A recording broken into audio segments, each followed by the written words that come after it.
મહત્વના સમાચાર સાબરકાંઠાથી પ્રાપ્ત થઈ રહ્યા છે કે જ્યાં 65 લાખની લૂંટની ઘટના બની છે। જે પ્રમાણે સમાચાર સાબરકાંઠાના વડાલી ખેડબ્રહ્મા હાઈવે પર 65 લાખની લૂંટની ઘટના બની છે। શ્યામનગર પાસે બંદૂક બતાવી 65 લાખ રૂપિયાની લૂંટ કરી દેવામાં આવી છે। લૂંટ બાદ કાર ચાલકની તબિયત લથડતા સારવાર માટે ખસેડાયો। લૂંટારુઓ કારમાં આવ્યાનો ખુલાસો થયો। પોલીસે તપાસ શરૂ કરી દીધી છે।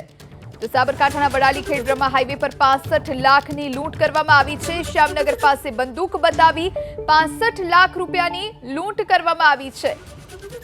લૂંટ કર્યા બાદ ચાલકની જે તબિયત બગડી ગઈ, જેના કારણે તેને હોસ્પિટલ લઈ જવામાં આવ્યો। સારવાર આપવામાં આવી રહી છે।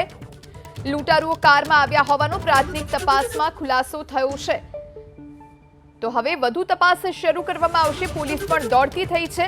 ખેડબ્રહ્માથી વડાલી તરફ આ કાર જઈ રહી હતી। આ વિશે વધુ વાતચીત માટે સંવાદદાતા દેવાંગ ફોન લાઈન પર જોડાયા છે। દેવાંગ, 65 લાખની લૂંટ થઈ છે, શું વધુ જાણકારી?